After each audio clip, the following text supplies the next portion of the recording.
Hello నేను మీ రచన రెడ్డి సర్కార్ మొత్తానికి ఉద్యోగులు ఎవరైతే గవర్నమెంట్ జాబ్స్ కి అప్లై చేస్తున్నారో వాళ్ళ వయో పరిమితిని 34 నుంచి 44 ఏళ్లకు పెంచుతూ జీవో నెంబర్ 86 మీద జారీ చేసింది 1 సంవత్సరానికి. అయితే ఇప్పుడు ఇది ఎందుకు చర్చనీయాంశమైంది అంటే అది చాలా మంచి పరిణామం చూడొచ్చు. అయితే దీనికి ఉన్నటువంటి కొంత గత నేపథ్యం చూస్తే తెలంగాణ ఫార్మేషన్ ఈవెన్ అంతకుముందు 2009లో వైఎస్ రాజశేఖర రెడ్డి మరణించిన తర్వాత తెలంగాణ ఉద్యమం ఊపందుకోవడంతో ఏపీ గవర్నమెంట్ సర్కార్ ఎవరైతే ఉన్నారో వాళ్ళు నోటిఫికేషన్స్ ఇచ్చినప్పటికీ తెలంగాణ ఉద్యమం ఊపులో ఉన్న తెలంగాణ వాళ్ళు ఎవరు అప్లై చేయలేదు. తర్వాత బీఆర్ఎస్ ప్రభుత్వం గత 10 ఏళ్లగా ఇదే ఏజ్ ఎక్స్టెన్షన్ ఇచ్చినప్పటికీ ఏదో నోటిఫికేషన్స్ ఇచ్చినా అవి కోర్టుల వల్ల కావచ్చు, పేపర్స్ లీకేజ్ వల్ల కావచ్చు, మొత్తానికి ఉద్యోగాల భర్తీ అయితే జరగలేదు. 9.5 ఏళ్లలో జరగలేదు. తర్వాత 6 నెలలుగా రేవంత్ రెడ్డి గవర్నమెంట్ దానికి ఎక్స్టెన్షన్ ఇచ్చి కొన్ని ఉద్యోగాలు అయితే భర్తీ చేశారు, నోటిఫికేషన్స్ ఇచ్చారు. సో దాని కాల పరిమితి అయిపోవడంతో దాన్ని ఇప్పుడు మళ్ళీ 1 ఇయర్కి ఎక్స్టెండ్ చేస్తూ నోటిఫికేషన్ ఇచ్చారు. అయితే ఇక్కడ కొన్ని ప్రశ్నలు అయితే తలెత్తుతూ ఉన్నాయి. దీనివల్ల ఎవరైతే ఆల్రెడీ సీనియర్స్ ఉన్నారో వాళ్ళ కాంపిటీషన్ పెరుగుతుందని ఫ్రెషర్స్ ఇలా ఫీల్ అవడం చాలా కొన్ని పరిణామాలు అయితే ఉన్నాయి. దీని గురించి డీటెయిల్ గా మనతో మాట్లాడడానికి మానవతారాయ్ గారు ఉన్నారు. మానవతారాయ్ గారు కాంగ్రెస్ కి స్పోక్స్ పర్సన్ గా ఉన్నారు, అలాగే నిరుద్యోగ జేఏసీ లీడర్ కూడా. మానవతారాయ్ గారు, వెల్కమ్ టు ఫెడరల్ తెలంగాణ. నమస్తే అండి. మానవతారాయ్ గారు, ఫస్ట్ చెప్పండి, ఈ పరిణామాన్ని మీరు ఎలా చూస్తున్నారు? అసలు ఈ వయో పరిమితి పెంచడం వల్ల దీన్ని ఎలా అంటే ఒక చారిత్రాత్మక నిర్ణయంగా చెప్తున్నారు, ఈ సిచ్యువేషన్ లో దీన్ని తీసుకోవడం వల్ల ఎలా ఉపయోగపడుతుంది అనుకుంటున్నారు? దీని మీద మీ ఒపీనియన్ ఏంటో ఫస్ట్ చెప్పండి, తర్వాత దానిలో ఉన్న లోతుగా డిస్కస్ చేద్దాం. ఇది హర్షించదగ్గ పరిణామం అండి. దేశంలో కూడా ఎక్కడ నిరుద్యోగుల యొక్క అంటే ప్రభుత్వ ఉద్యోగాల దరఖాస్తుకు గరిష్ట వయో పరిమితి 44 సంవత్సరాలు అనేది దేశంలో ఎక్కడా కూడా లేదు. అది తెలంగాణలోనే తెలంగాణ నిరుద్యోగ లోకానికి మేలు చేయటం కోసం ముఖ్యమంత్రి రేవంత్ రెడ్డి గారి నేతృత్వంలో కాంగ్రెస్ ప్రభుత్వం ఆయన మంత్రిమండలి నిర్ణయం తీసుకున్నది. అందుకు నిరుద్యోగ జేఏసీ పక్షాన తెలంగాణ రాష్ట్ర వ్యాప్త విద్యార్థి నిరుద్యోగుల పక్షాన నేను ముఖ్యమంత్రి రేవంత్ రెడ్డి గారికి ధన్యవాదాలు, ఆయన మంత్రిమండలి ధన్యవాదాలు తెలియజేస్తున్నాం. ఎందుకంటే ప్రభుత్వం పెద్ద మనసుతో ఆలోచించింది, మానవతా దృక్పథంతో ఆలోచించింది. తెలంగాణ ఉద్యమం చేసి అలసి సొలసిపోయినటువంటి నిరుద్యోగులకు దరఖాస్తు చేసుకునే టయానికి వయోపరిమితి దాటిపోయింది కొంతమందికి. అప్పుడున్నటువంటి ప్రభుత్వం కూడా 10 ఏళ్ళు వయోపరిమితిని పెంచడం జరిగింది.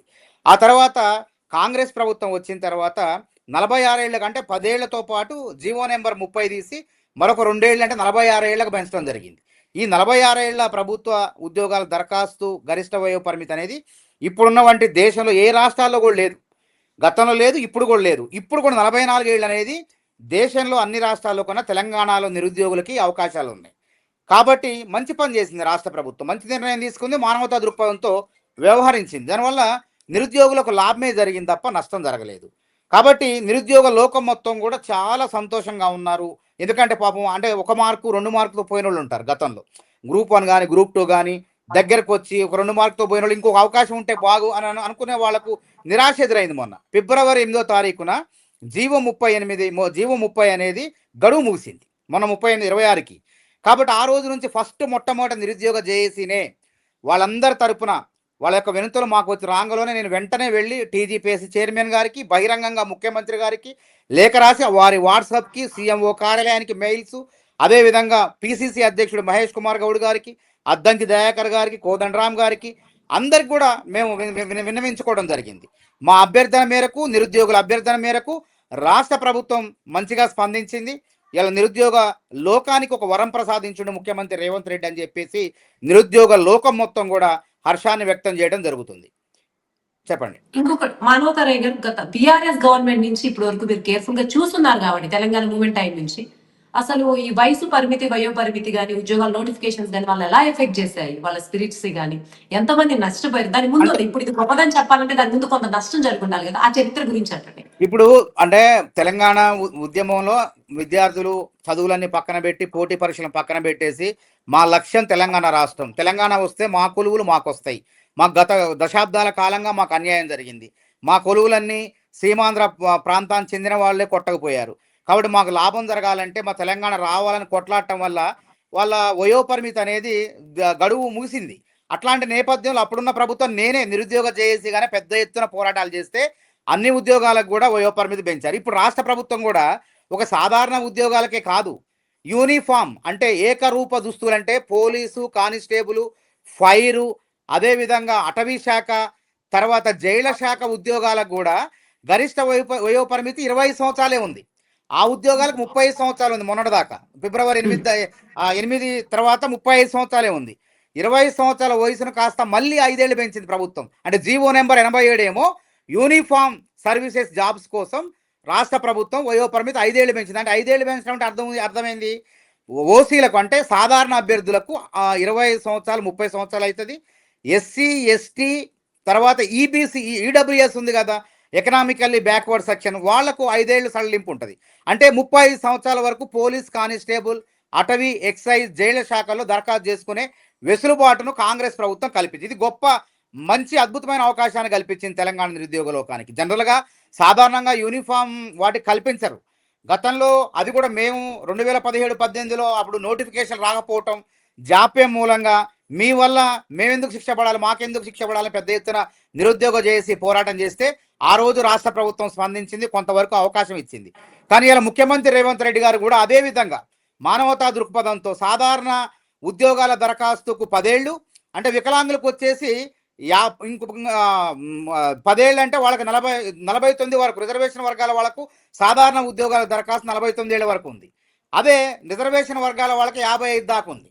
అదేవిధంగా పోలీస్ కానిస్టేబుల్ ఉద్యోగాలకు, ఎక్సైజ్ ఉద్యోగాలకు 20 సంవత్సరాలు ఓసీలకు గరిష్ట వయో పరిమితిని 30 చేశారు. రిజర్వేషన్ వర్గాల వాళ్లకు 35 చేయడం జరిగింది.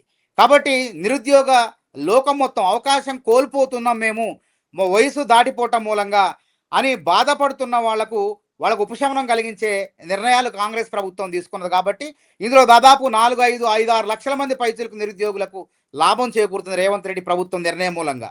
కాబట్టి నిజంగా ఇది మంచి కార్యక్రమం. ఇట్లాంటి కార్యక్రమాన్ని నిరుద్యోగ లోకం మొత్తం కూడా ఇలా తెలంగాణ వ్యాప్తంగా హర్షం వ్యక్తం చేస్తాను. అందుకే కాంగ్రెస్ ప్రభుత్వాలు స్పందించే ప్రభుత్వాలు. ఆ రోజు రాజశేఖర రెడ్డి గారి హయాంలో నేనున్నా.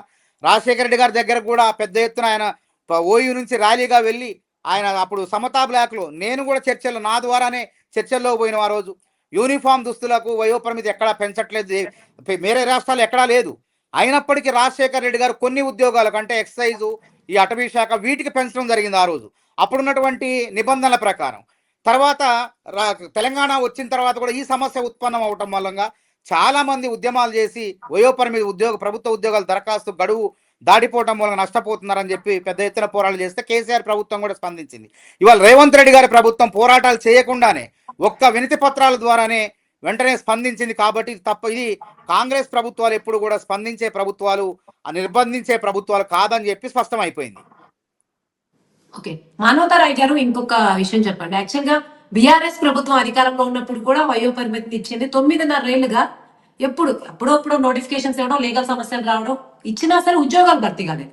ఇప్పుడు రేవంత్ రెడ్డి ప్రభుత్వం ఆల్మోస్ట్ 2027-2028 ఆ టైంకి అయిపోతుంది. కాబట్టి 1 ఇయర్ జీవో ఇచ్చారు. 1 ఇయర్ లో నోటిఫికేషన్స్ కానీ ఇవి కానీ ఎంత సాధ్యం ఉంది, ఎన్ని ఉద్యోగాలు భర్తీ చేసే అవకాశం ఉంది, ఎంతమందికి మీరు అనుకున్నట్టు పెంచిన దాని వల్ల లాభం వచ్చే అవకాశం ఉందని మీ అంచనా? ఇప్పుడు ప్రభుత్వం వాస్తవంగా ఇట్లాంటి జీవోలన్నీ కూడా కొనసాగింపు జీవోలు, శాశ్వతంగా ఉండే జీవోలు కాదు. ఇప్పుడు జీవో నెంబర్ 86 అది 10 ఏళ్ల వయో పరిమితిని పెంచడం జరిగింది. అంటే 34 నుంచి 44 పెంచడం జరిగింది. అదేవిధంగా జీవో నెంబర్ 87 అనేది యూనిఫామ్ ఉద్యోగాలకు 25 నుంచి 30, రిజర్వేషన్ వర్గాలకు 35 పెంచడం జరిగింది. ఇది శాశ్వతంగా ఉండవు, 1 సంవత్సరానికో 2 సంవత్సరాల కాలం పరిమితికే ఉంటాయి. కాబట్టి ఈ లోపు నోటిఫికేషన్ ఎట్లాగో రాష్ట్ర ప్రభుత్వం ఇప్పుడు మొన్న పాత నోటిఫికేషన్ల బూజు దులపడానికే కాంగ్రెస్ ప్రభుత్వానికి, అంటే న్యాయపరమైన చిక్కులు పరిష్కరించుకుంటూ ఆ ఉద్యోగాలు భర్తీ చేయడానికి తల ప్రాణం తోక్కొచ్చింది. పారదర్శకంగా, వేగవంతంగా, ఎటువంటి అక్రమాలు లేకుండా గ్రూప్ 1 లాంటి ఉద్యోగాలను మట్టిలో మాణిక్యాలనేటువంటి ప్రతిభావంతులకు ఇవ్వడం జరిగింది కాంగ్రెస్ ప్రభుత్వం. కాబట్టి మరో 40,000 ఉద్యోగాలకు నోటిఫికేషన్ సిద్ధంగా ఉంది రాష్ట్ర ప్రభుత్వం. అందులో పోలీస్ కానిస్టేబుల్ ఉన్నాయి, అత్యధికంగా పోలీస్ కానిస్టేబుల్, టీచర్ ఉద్యోగాలు ఉన్నాయి. మళ్ళీ గ్రూప్ 1, గ్రూప్ 2, గ్రూప్ 3 ఉద్యోగాలు కూడా సిద్ధంగా ఉన్నాయి. కాబట్టి కొంత ఏంటంటే ఈ ఉద్యోగాలు ఎందుకు కొంత జాప్యమైందంటే, ఈ న్యాయపరమైన నోటిఫికేషన్లు ఇవ్వటమే సంబరం కాదు. నోటిఫికేషన్లు ఇచ్చిన తర్వాత అవి కోర్టు మెట్లు ఎక్కకుండా ప్రభుత్వాలు నోటిఫికేషన్ ఇవ్వాల్సిన బాధ్యత ప్రభుత్వాల దగ్గర ఉంది. గతంలో కేసీఆర్ ప్రభుత్వం దగ్గర అట్లేదు. అడగంగా అమాస కొప్పున్నానుకు నోటిఫికేషన్ వచ్చేది. ఆ నోటిఫికేషన్లో 100 కొర్రీలు పెట్టేది, కొంతమంది అభ్యర్థులు కోర్టుకు పోయేది. అందుకే కేసీఆర్ ప్రభుత్వంలో భర్తీ కాని గ్రూప్ 1 ఉద్యోగాలు ఇలా రేవంత్ రెడ్డి ప్రభుత్వంలో భర్తీ అయినాయి. అంటే ఈ ప్రభుత్వం నిరుద్యోగుల పక్షపాతం. ఎందుకంటే ఏ ముఖ్యమంత్రి కూడా ముఖ్యమంత్రి కాంగలోనే వెంటనే ఏ పారిశ్రామికవేత్తలతోనో లేదంటే వ్యాపారస్తులతోనో పెద్ద వాళ్ళతో భేటీ అవుతారు. కానీ ముఖ్యమంత్రి రేవంత్ రెడ్డి గారు వెంటనే ఆయన మన union public service commission chairman మెంబర్లతో 3 గంటల సేపు భేటీ అయ్యి, నా రాష్ట్రంలో పరీక్షలు పారదర్శకంగా జరగాలంటే ఏం చేయాలని చెప్పి వాళ్ళని అడిగి సలహాలు తీసుకొని ఇక్కడికి వచ్చి టీఎస్పీఎస్సీని టీజీపీఎస్సీగా మార్చి ప్రక్షాళన చేసి ఎటువంటి అవకతవకలు అన్యాయాలు జరగకుండా ఉద్యోగాలను నిజమైనటువంటి అభ్యర్థులకు కష్టపడి చదివినటువంటి ప్రతిభావంతులైన మట్టిలో మాణిక్యాలని మన గ్రూప్ 1 చూడండి ఎన్నో ఉత్తుత్త ఆరోపణలు చేశారు. గత బీఆర్ఎస్ ప్రభుత్వం ఏం చేసిందంటే ఆ సినిమాలో మరి మా రజనీకాంత్ సినిమాలో మరి రమ్యకృష్ణ డైలాగు నాకు దక్కంది ఎన్నటికీ ఇంకోటి దక్కడానికి వీల్లేదన్నట్టు శబ్దం చేసినట్టు బీఆర్ఎస్ పార్టీ కూడా అరే మేము పెట్టలేకపోయినాం, కాంగ్రెస్ ప్రభుత్వం ఎట్లా పెడుతుంది, రేవంత్ రెడ్డి సర్కార్ ఎట్లా పెడుతుంది, దీన్ని ఏదో రకంగా అడ్డుకోవాలి. ఈ ఫలితాల్లో కూడా ఎట్లుంటుందంటే 523 ఉద్యోగాలే 3 లక్షల మంది ప్రిలిమ్స్ రాస్తే అందులో 33,000 మంది ఎంపికయ్యారు మెయిన్స్ రాయడానికి. అంటే దాదాపు 2.5 లక్షల మంది పైగా వ్యతిరేకత ఉంటుంది. అరే ఆ పెద్ద నోటిఫికేషన్ రాక వచ్చింది, దీన్ని ఏదో రకంగా అడ్డుకోవాలి అని చెప్పి అనేక కొర్రీలేసి కాలికేసి ఎలికేసి కోర్టు దాకా తీసుకుపోవడం జరిగింది. చివరికి కోర్టులో వాళ్ళు ఉత్తుత్త ఆరోపణ చేశారు తప్ప ఆధారాలు కోర్టుకి ఇవ్వలేదు. కాబట్టి పారదర్శకంగా ప్రతిభావంతుల్నే మట్టిలో మాణిక్యాలనే ప్రభుత్వం ఎంపిక చేసిందని కోర్టు కూడా అంగీకరించింది. కాబట్టి కాంగ్రెస్ ప్రభుత్వాలు రేవంత్ రెడ్డి గారి నాయకత్వంలో కాంగ్రెస్ ప్రభుత్వం ఉద్యోగాల భర్తీ పైన దృష్టి పెట్టింది. సక్రమంగా భర్తీ చేయాలి, అక్రమంగా కాదు. గతంలో ఏ ఉద్యోగాలైనా సింగరేణి ఉద్యోగాలు అమ్ముకున్నారని నేనే ఫిర్యాదు చేస్తే సిబిసిఐడికి అప్పగించారు. ఏమైంది? ఒక కాలనీలో 70 మందికి ఉద్యోగాలు సింగరేణిలో. అదేవిధంగా group 1 leakage, group 2 leakage, engineering ఉద్యోగాలు లీకేజ్, జిరాక్స్ సెంటర్లు దొరకటం.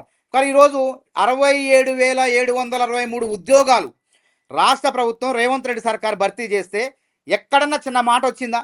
ఏదో కొంతమంది కావాలని ఉద్యోగాలు రాని వాళ్ళు రోడ్ల మీద తిరిగినటువంటి వాళ్ళు కొంతమంది, అట్లాంటి వాళ్ళు కొంతమంది రాజకీయ నాయకుల ఉచ్చులో పడి ప్రతిపక్ష పార్టీల ఉచ్చులో పడి వాళ్ళ స్వప్రయోజనాల కోసం, రాజకీయ ప్రయోజనాల కోసం, ఆర్థిక ప్రయోజనాల కోసం కృత్రిమ నిరుద్యోగ నాయకులుగా అవతారం ఎత్తి నిరుద్యోగ జేఏసీ పేరు చెప్పి మా నిరుద్యోగ జేఏసీ పేరు చెప్పి ఇష్టం వచ్చినట్లు నిజమైన నిరుద్యోగుల జీవితాలు నాశనం చేయాలని చూశారు. కానీ నిరుద్యోగ జేఏసీ ఎప్పుడు కూడా అక్రమాలు జరిగితే పోరాటం చేస్తుంది, అన్యాయం జరిగితే పోరాటం చేస్తుంది. అంతేగాని పరీక్షల వాయిదా ఏమనో లేకుంటే అక్రమాలు జరగకున్నప్పటికీ జరిగినాయనో తప్పుడు ఆరోపణలతో పోరాటం చేయదు. అందుకే ఈ వయోపరిమితి పెంచే విషయంలో కూడా మొట్టమొదట నిరుద్యోగ జేఏసీ స్పందించింది. మేమే స్పందించి అందరి దగ్గర తిరిగి పెంచినాం. అదేవిధంగా జీపీఏ ఉద్యోగాలు కూడా, గ్రామ పాలనా అధికారుల ఉద్యోగాలు కూడా ప్రమోషన్ల ద్వారా ఇవ్వాలనుకున్నారు వీఆర్ఏలకు వీఆర్ఓలకు. లేదు నిరుద్యోగులకే ఇవ్వాలని చెప్పేసి దాదాపు 6,000, 7,000, 10,000 ఉద్యోగాలు, 11,000 ఉద్యోగాలు ఉంటే ఈ పోను మిగతా ప్రభుత్వ ఉద్యోగాలు చేసే వాళ్ళకు పోను 6,000 ఉద్యోగాలు నిరుద్యోగులు దక్కేలాగా ముఖ్యమంత్రి దగ్గర తీసుకుపోయి వింతపత్రాలు ఇచ్చి నిరుద్యోగులతో భర్తీ చేస్తాను. కాబట్టి నేను ఒకటే, నిరుద్యోగ లోకానికి ఒకటే, మాయమాటలు నమ్మకండి. ఏ నినాదం వెనక ఎవరి ప్రయోజనాలు దాగున్నాయో తెలుసుకోలేనంత వరకు మనం మోసపోతాం. ఏమి లేకపోయినా అలజడి సృష్టించేసి, అంటే కూసేగాడిదని వచ్చి కూసేగాడి జడగొట్టినట్టు అదేవిధంగా చదువుకునే మిమ్మల్ని రోడ్ల మీద తీసుకొచ్చి మీ జీవితాలు నాగం చేయాలని కొంతమంది కృత్రిమ నిరుద్యోగ జేఏసీ నాయకులు తయారయ్యారు. అట్లాంటి వాళ్లకు దూరంగా ఉంటే మీరు ప్రభుత్వ ఉద్యోగాలు పొందటానికి దగ్గర అవుతారు. అది గుర్తుపెట్టుకోవాల్సిందిగా నిరుద్యోగ లోకానికి మీ ఫెడరల్ ఛానల్ ద్వారా నేను విజ్ఞప్తి చేస్తాను. థ్యాంక్ యూ సో మచ్ మనోధర్ గారు. ఓవరాల్ గా చూస్తే ఇప్పుడు రేవంత్ రెడ్డి తీసుకొచ్చిన జీవో వల్ల న్యాయపరమైన సమస్యలు కూడా రావని, దీనివల్ల ఉద్యోగాలు ఎవరైతే గవర్నమెంట్ జాబ్స్ కోసం చాలా ఏళ్ళుగా వెయిట్ చేస్తూ ఏజ్ బార్ వాళ్ళ సమస్యలు ఫేస్ చేస్తుంది, అంటే ఏజ్ బార్ లిమిట్ అవడం వల్ల వాళ్ళందరికీ కూడా బెనిఫిట్ జరగబోతుందని, ఓవరాల్ గా నిరుద్యోగుల సమస్యలు గట్టెక్కబోతున్నాయని, తగిన నోటిఫికేషన్స్ వస్తాయి, లీగల్ సమస్యలు రావని అయితే మానవతారాయ్ గారు కన్క్లూడ్ చేశారు. సో చూద్దాం ఇది నిరుద్యోగుల సమస్యలు ఎంతవరకు గట్టెక్కిస్తుంది. బీఆర్ఎస్ ప్రభుత్వం కన్నా కూడా ఒక ప్రత్యేక ముద్రతో కాంగ్రెస్ ఎలా నిలబడుతుందో ఫ్యూచర్ లో ఒక 6 months వరకు వెయిట్ చేయాల్సిందే. So thank you so much Manavatha Roy గారు ఇంత ఇన్ఫర్మేటివ్ డిస్కషన్ లో పార్టిసిపేట్ చేసినందుకు. ఇంతటితో ఈ చర్చను ముగిద్దాం. నమస్తే.